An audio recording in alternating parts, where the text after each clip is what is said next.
Hello everyone, आज मैं आप सभी के साथ संक्रांत स्पेशल 2 लड्डू की रेसिपी शेयर कर रही हूँ। एक मैंने मुरमुरे का लड्डू बनाया है और एक तिल गुड़ का लड्डू बनाया है। बनाना काफ़ी आसान है, बस सही मेज़रमेंट का ध्यान रखना है। और मुरमुरे का लड्डू और तिल का लड्डू एकदम नरम, मुलायम और स्वादिष्ट बनके तैयार हो जाएगा बहुत ही आसानी से। तो चलिए बनाना शुरू करते हैं। तो सबसे पहले मैं यहाँ पे तिल के लड्डू बनाऊंगी। तो कढ़ाई गर्म होने के लिए चढ़ा देती हूँ।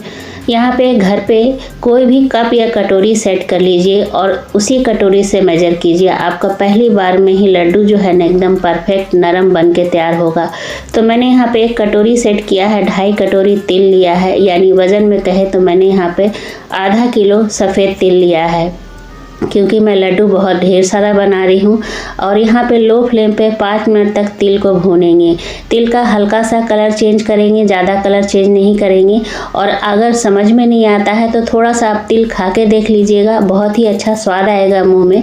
तो यहाँ पे तिल भून चुका है, तो इसे अलग बर्तन में निकाल लेंगे और वापस से कढ़ाई चढ़ाएंगे। और यहाँ पे मैं 100 ग्राम मूँगफली ले रही हूँ। मूँगफली को भी लो फ्लेम पे अच्छी तरह से भून लेना है। वैसे मूँगफली डालना ऑप्शनल है, लेकिन डाल दीजिएगा तो तिल गुड़ के लड्डू का टेस्ट जो है ना काफ़ी ज़्यादा अच्छा हो जाएगा। तो यहाँ पे मूंगफली जो है भुन चुका है, तो इसे अलग बर्तन में निकाल लेंगे पहले।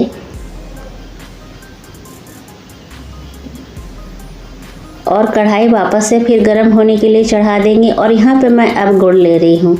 मैंने तिल जो है 500 ग्राम लिया था, मूंगफली 100 ग्राम लिया था, तो दोनों मिला के 600 ग्राम है। 600 ग्राम के लिए मैंने यहाँ पे 350 ग्राम गुड़ का इस्तेमाल किया है और 2-4 चम्मच पानी डाल दिया है। और लो फ्लेम पे गुड़ को अच्छी तरह से मेल्ट होने देंगे।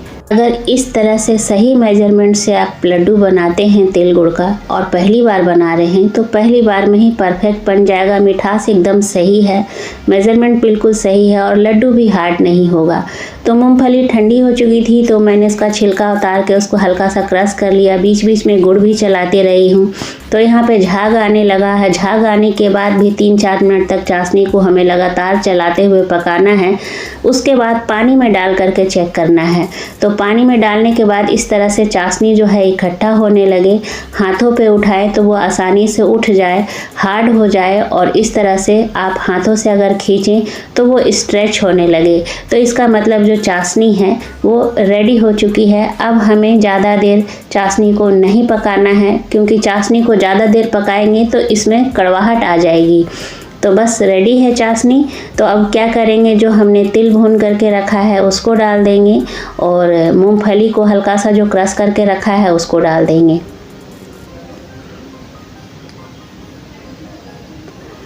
और डालने के बाद फ्लेम तो लो हमारा है ही। अब जल्दी जल्दी मिलाएंगे। अब यहाँ पे हमें देर नहीं करना है, क्योंकि ये जब ठंडी हो जाती है ना तो एकदम हार्ड होने लगती है। जब गुड़ की चाशनी में तिल और मूंगफली अच्छी तरह से मिल जाए तो गैस को बंद कर देना है और कढ़ाई को नीचे उतार करके रख लेना है। और यहाँ पे जल्दी जल्दी अब हमें लड्डू बांधना पड़ेगा। अगर घर में कोई बड़े हैं तो आप उनका हेल्प ले सकते हैं, नहीं तो आपको अपने आप ही हाथ जल्दी जल्दी चलाना पड़ेगा। तो यहाँ पे थोड़ा सा पानी ले ली हूँ, हाथों में थोड़ा सा पानी लगाऊंगी और जितना बड़ा लड्डू चाहिए उतना बड़ा बांध लूँगी।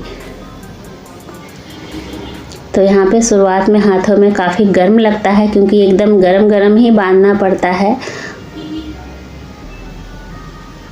तो यहाँ पे एक लड्डू हमारा बन के तैयार हो गया है। दोबारा हाथ में इस तरह से पानी लगाना है और फिर से बांधना है। तो बहुत ही आसान है तिल गुड़ का लड्डू बनाना और बहुत ही सही बन के तैयार हुआ था ये लड्डू। तो यहाँ पे मैंने इतने सारे लड्डू बनाए और उसके बाद क्या हुआ कि जो मैं अकेले बना रही थी, तो ये जो तिल गुड़ का जो मिश्रण है वो ठंडा हो गया। तो मैंने वापस से इसे गैस पे चढ़ाया और लो फ्लेम पे 2 मिनट के लिए फिर से गर्म कर लिया। और गर्म करने के बाद फटाफट से फिर से बांधने लगी। तो जब भी मिश्रण ठंडा हो जाए और आप अगर अकेले हो घर में, तो आप तुरंत उसे गर्म करो 2 मिनट के लिए और फिर जल्दी जल्दी हाथ चला के इस तरह से लड्डू बना लो। तो यहाँ हमारा तिल गुड़ का लड्डू बन के तैयार हो गया है। तो चलिए अब मुरमुरे के लड्डू बना लेते हैं। तो यहाँ पे मैंने थाली में 1 कप रखा है, मेज़र करके बनाऊंगी। और मैं सच बताऊं तो मैं पहली बार मुरमुरे के लड्डू और तिल के लड्डू बना रही हूँ, पहली बार बना रही हूँ, क्योंकि मैं डर से ही नहीं बनाती, क्योंकि बांधने में बहुत परेशानी होती है, गरम गरम हाथ में लगता है। तो मैं अकेले रहती हूँ तो थोड़ी सी परेशानी हो जाती है कि अकेले करना पड़ेगा। लेकिन आज मैंने बना ही लिया तिल के लड्डू भी और मुरमुरे के लड्डू भी। तो यहाँ पे मैंने 4 कप मुरमुरे ले लिए हैं। अब यहाँ पे मुरमुरे को थोड़ा सा चेक कर लेना है, कुछ काला वगैरह तो नहीं है, कुछ डस्ट वगैरह तो नहीं है। और अब इसे थोड़ा सा रोस्ट कर लेंगे, क्योंकि मुरमुरे में हल्की बहुत नमी रहती है। तो थोड़ा सा इस तरह से रोस्ट कर लेने से ना नमी ख़त्म हो जाएगी। तो यहाँ पे मुरमुरे को कुछ सेकंड लो फ्लेम पे रोस्ट कर लेंगे। और रोस्ट करने के बाद एक बार इसे चेक कर लेंगे कि हाथों से अगर आसानी से क्रश हो रहा है तो मुरमुरा जो है रेडी हो गया है। वैसे बिहार झारखंड में मुरमुरे को मोढ़ी बोलते हैं, बहुत सारे नाम हैं, पफ राइस नाम है। तो यहाँ पे मुरमुरा जो है हमारा रोस्ट हो चुका है, तो इसे निकाल लेंगे। अब यहाँ पे जिस कप से मैंने मुरमुरा लिया था उसी कप से मैंने यहाँ पे 1.25 कप गुड़ लिया है। थोड़ा सा कम मीठा बना रही हूँ, अगर आपको ज़्यादा मीठा पसंद है तो 1.5 कप ले लीजिएगा, इससे ज़्यादा मत लीजिएगा। 3-4 चम्मच पानी डाल दिया है। अब लो फ्लेम पे इसे भी गुड़ को अच्छी तरह से मेल्ट कर लेंगे। तो गुड़ को भी उसी तरह से चेक करना है, जब झाग आने लगे गुड़ में तो 3-4 मिनट तक पकाना है। उसके बाद पानी में डाल के चेक करना है। अगर पानी में जाने के बाद ये हार्ड होता है, स्ट्रेच होता है, तो यानी चाशनी रेडी है। अब यहाँ पे मुरमुरे को डाल देंगे और फटाफट से गुड़ की चाशनी और मुरमुरे को मिक्स कर लेंगे। तो यहाँ पे मिक्स कर लिया है मैंने बहुत अच्छी तरह से।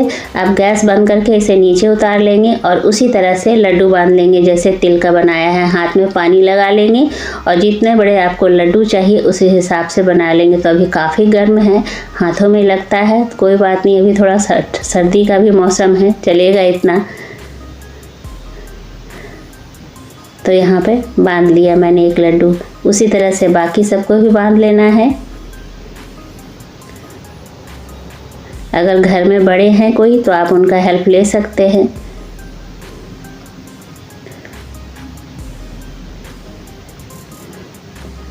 तो पहली बार में ही मैंने मुरमुरे का लड्डू और तिल गुड़ का लड्डू एकदम सही मेज़रमेंट के साथ, एकदम मिठास भी बिल्कुल सही और एकदम हार्ड बन के नहीं तैयार हुआ था, एकदम सॉफ्ट बन के तैयार हुआ था। तो आप भी मेज़रमेंट का ध्यान रखिए और एकदम परफेक्ट लड्डू बना के तैयार कर लीजिए। तो ये देखिए तिल का लड्डू इतना ठंडा हो चुका था, उसके बाद भी ये हार्ड नहीं पड़ा है, हाथों से इस तरह से टूट रहा है, तो आराम से खाया जा सकता है। तो ये हमारा संक्रांत स्पेशल लड्डू बन के तैयार हो गया है। उम्मीद करती हूँ कि आज की ये जो रेसिपी है आप सभी को पसंद आई होगी।